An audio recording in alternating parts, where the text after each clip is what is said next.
Gwyn কোম্পানিতে চলে এসেছি। যদি কাস্টমাররা মেজর কোনো ইস্যুতে পড়ে তো সেই ক্ষেত্রে ডিলারদের কিভাবে প্রোভাইড করবে তোমরা সার্ভিসটা? যদি কোনো কাস্টমার আমাদের এখানে মেজর কোনো ইস্যুতে পড়ে সেক্ষেত্রে কাস্টমার তো নিশ্চয়ই তার নিয়ারেস্ট ডিলারে যাবে এবং ডিলাররা আমাদের এখানে যোগাযোগ করছে, কারণ আমরা যে সার্ভিসটা প্রোভাইড করি সেটা ডিলারদের মাধ্যমে প্রোভাইড করছি। এবার ডিলাররা যখনই আমাদের এখানে যোগাযোগ করছেন আমরা 72 আওয়ার্সের মধ্যে আমাদের যে ওয়ারেন্টি রয়েছে সেটা দিই। ওয়েদার এটা রিপ্লেসমেন্ট যদি হয় তাহলে রিপ্লেসমেন্ট ওয়ারেন্টি পাচ্ছে 72 আওয়ার্সের মধ্যে। যদি রিপেয়ারিং প্রসেস হয় সেক্ষেত্রে রিপেয়ারিং প্রসেসটা অ্যাজ সুন অ্যাজ পসিবল। ইন্ডিয়ার যে কোনায় ইন্ডিয়ার যে কোনাতেই থাকুক, আমাদের অল ওভার ইন্ডিয়ার প্রত্যেকটা স্টেটে ডিলার অ্যাভেলেবেল আছে, তো যেখানেই থাকুক না কেন সার্ভিস। তো যারা কাস্টমাররা এই ভিডিওটা দেখছো তাদের তো একদম সোনে পে সোহাগা, 72 ঘন্টার মধ্যে কিন্তু রিপ্লেসমেন্ট।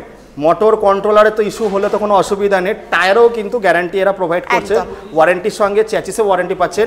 স্ক্রিনে দেওয়া নাম্বারে কল করে ডিলার দাদাদের বলছি মূলত ভিডিওটা তোমাদের জন্য, কল করে গোইনে চলে আসো। এটা কিন্তু বৈদ্যবাটি ওয়েস্ট বেঙ্গলে আছে।